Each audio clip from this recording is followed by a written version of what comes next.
Hi, my name is Barry Crampton. Today I'm going to show you around our Citroen DS3. Then I'll take you for a ride in it, but first I'll tell you a little bit more about it. This is a Citroen DS3 1.2 PureTech performance line.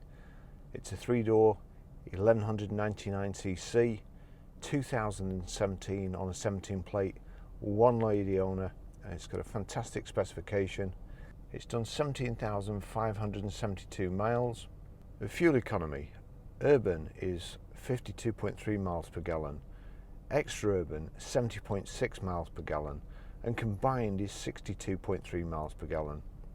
Has a top speed of 127 miles per hour out of 128 brake horsepower, 3-cylinder 12-valve engine. It's an absolutely beautiful car. We get some really good spec cars in. I've been sat on the forecourt for about half an hour trying to learn how to do stuff on this. Basically, you've got an app for your phone, which I'll show you. It's got Apple CarPlay, sat-nav. It's got absolutely everything. It's a real comfortable car. It's a real stylish car. It's possibly as much a fashion accessory as it is a car too, but I'll just show you around it. So it's got instead of the Citroen badge at the front, it's got the DS. We've got front parking sensors in this grille here. Piano black multi-spoke alloy wheels. Again, you've got the DS Performance badge on the side there. The DS Performance stripes on the mirror, on the black mirror, black roof. You've got the chrome insert on the door, sill protectors and kind of side skirts, or just make it a little bit lower, appear to be a little bit lower. The almost black rear privacy glass. Integrated rear spoiler again with these DS Performance stripes on, the DS badge on the back. And in the same way as I still called Insignias Vectras and Vectras Cavaliers, it's a Citroen in my book anyway. So if I refer to it as a Citroen and not the DS, you know what it's about. So electric boot release, rear load cover, nice deep boot, plenty of luggage space, split folding rear seats there, and again, couple of nice touches, the DS3 badge and the DS badge in chrome, and also just above your rear number plate a little chrome strip there, reversing sensors right at the edge of the lip of the rear spoiler, and twin exhaust ports. I'm going to slide this seat right forward because I've got a feeling I might struggle otherwise.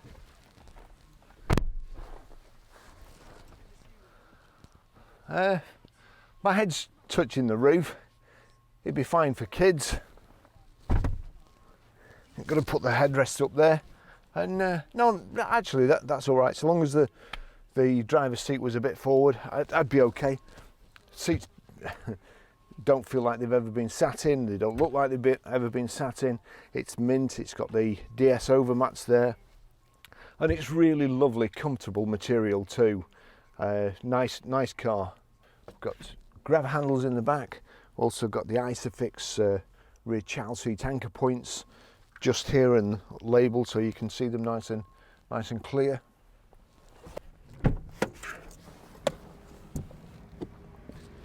I'll just take you for a ride in it.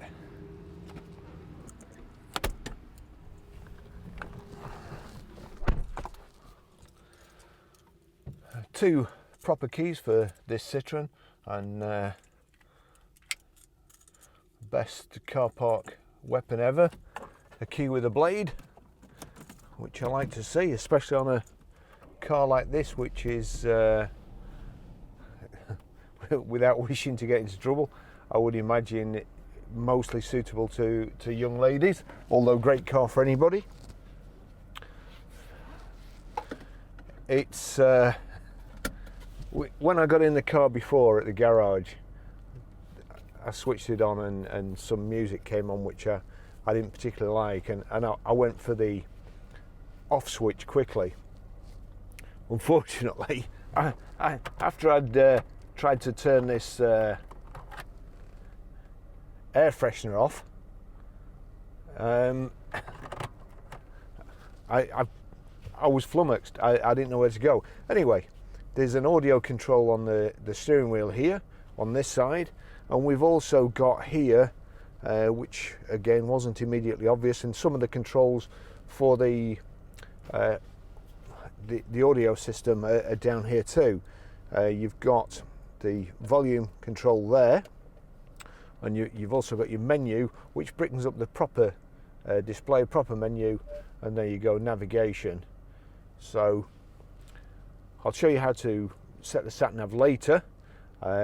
It's also got Bluetooth hands-free, Bluetooth audio streaming, and if that's not enough to try and learn, then I noticed it had Apple CarPlay. Not one to read the instructions. I looked all over the dashboard, couldn't find it, and I did notice down here there's two what look to be 12-volt sockets, but the top one's a 12-volt socket, power socket, a cigarette lighter socket, and then you've also got the next one is obviously the rest of the car in keeping with it, all nicely designed and functional. There's a little flap there, and your USB goes in there, then into your phone, and then all sorts of things happen. Let's just see. Apple CarPlay is active there, so if we open Apple CarPlay, I better just make sure that's turned down and off. As you can see, it's got Bluetooth hands-free, Bluetooth audio streaming, so you don't need your phone connected to play music through the system. But if I click that, there you go, and just turn it up. Just turn that off, turn it down so it doesn't come back on later when I do something. And so with Apple CarPlay, it mirrors your phone. As you can see there, you've got the Apple sat nav system, or the Google Maps and whatever, which is better, and it updates itself. So rather than having to do a software update on your sat nav with an SD card or plugging something else in, this is a lot easier. Then you've got your iTunes. If you go to the bottom there and click the squares, it then, as I say, it mirrors everything, and you can have any music, your iTunes, audio books. So it's an absolutely fantastic system. Anyhow, I'm not really one for touchscreens in cars. I prefer switches that click and things that work, even if you have just eaten a bag of crisps, like switches do, and touchscreens not so much. So we've got front and rear parking sensors. This is a beautiful little car. It's finished in some sort of white with this kind of Alcantara and I don't know, some sort of material which isn't just like cotton. It's kind of got a woolly feel to it, but the seats are really comfortable. I have to say, they're built up at the side, built up on the back here as well, and plenty of padding on. Like, I think probably the French roads are worse than ours, if that's possible. So the seats and the suspension on French cars are always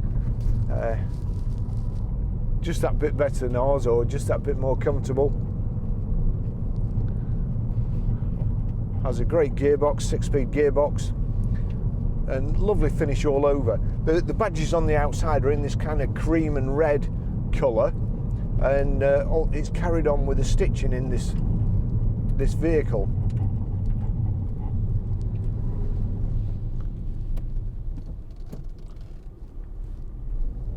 Ooh, motorbike coming fast. Looks like an old motorbike too. What is it, an old Honda?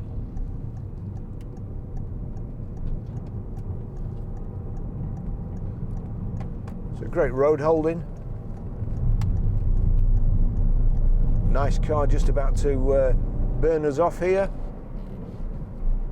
But he just pulled out in front of a car there. What he shouldn't have done.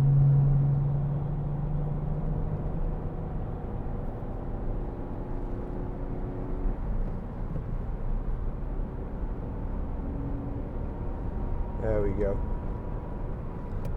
Only in fourth there. So get into sixth, see how quiet it is. There you go. Nice and smooth.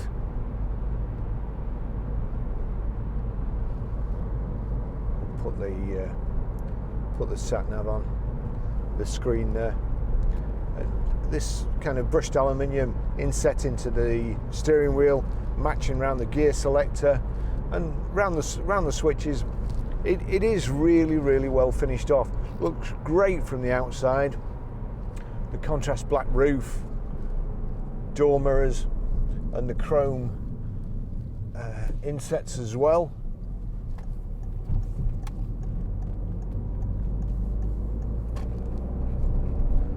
Piano black dash, door handle surrounds. We've got a front centre armrest here, and there's also a little catch under there, so there's just about enough room to put your phone in there and stop it sliding around. Now let's see what this chap does here. He's not going to stay behind that lorry, surely. No. But he's not going to indicate either. Why would you when you've got a Bentley convertible?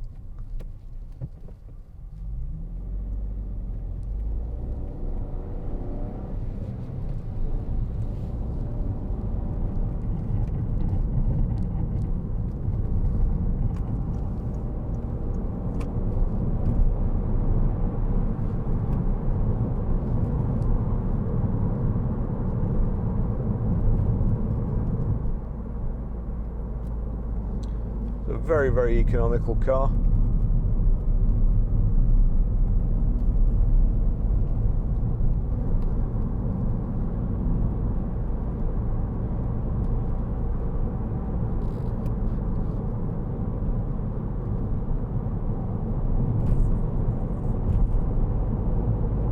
It's as fast as a Bentley convertible in traffic. Nice instrument display. The left-hand side we've got a rev counter. Right, I'm not sure what this. I'm not convinced what he's going to do, but on the right-hand side we've got speed. Sorry, in the centre we've got a speedo. On the right-hand side you've got kind of a digital LED display fuel gauge. In the speedo at the bottom, you've kind of got two needles. At first it looks like a clock. There, probably half past 6 or something where it was before, but what it actually is a temperature gauge. There's a needle there at the bottom showing the temperature, and then there's a speedo and they both pivot from round about the centre of the dial. Let's just see here. Power folding door mirrors as well. They work nice. I know they just switch it across there, and we can change the angle of the door mirrors. Just get it set up for the motorway. It's not as big a blind spot. And then flick the switch across and we can do the passenger side one too.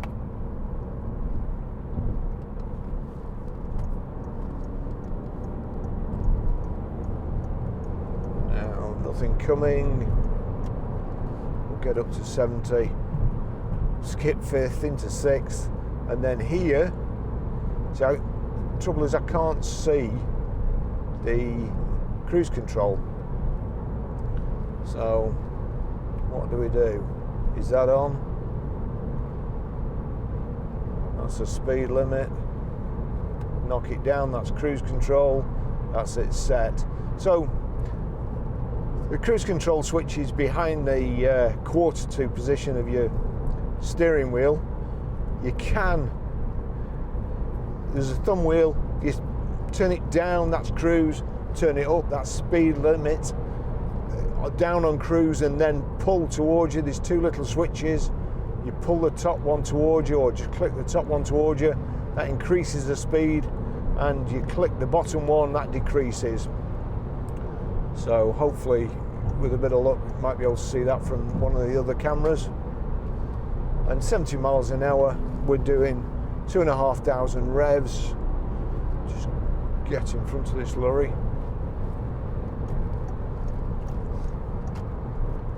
There we go.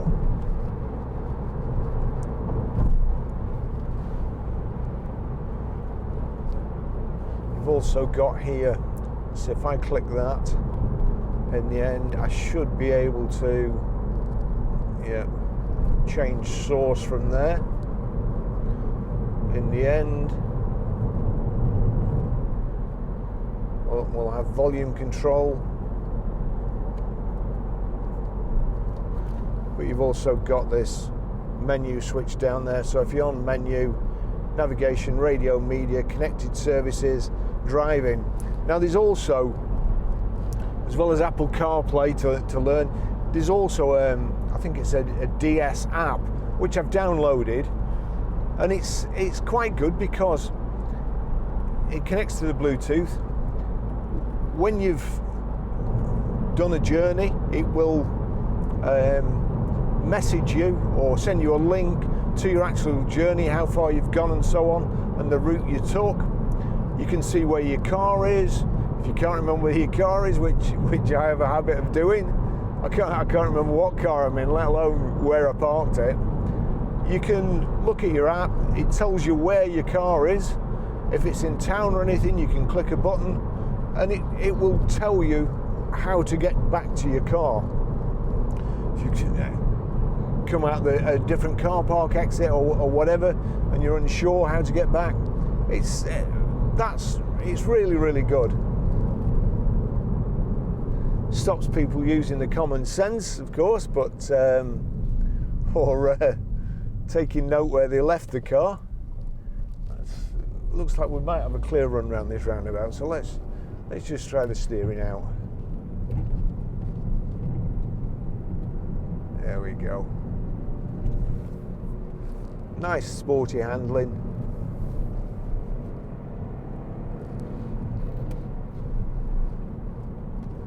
Behind a Porsche Cabriolet in front.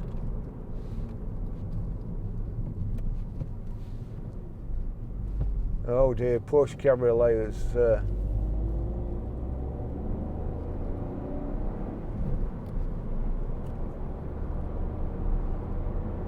give him the benefit of the doubt there. This is the place yesterday where that van driver was behind me like so. I'm in the right hand lane, I'm doing 50 miles an hour, which is the speed limit, and I'm turning right here, but that wasn't good enough for the van driver behind me. He wanted me to move over while he shot past. So you see them all. All the numbskull drivers seem to congregate around this particular area. I don't know why I come this way, and I say it all the time, but I really don't. I was also having a good laugh to myself the other day that there was something on Twitter saying why do car dealers say one lady owner as if that's a good thing?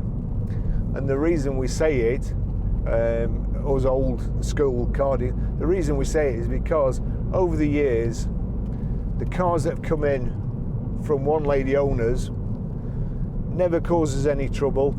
They're nicer, they're better looked after. In the old days, young ladies weren't quite as confident as they are today, and they tended to have the car serviced and make sure that everything was absolutely tip-top because they didn't want to break down.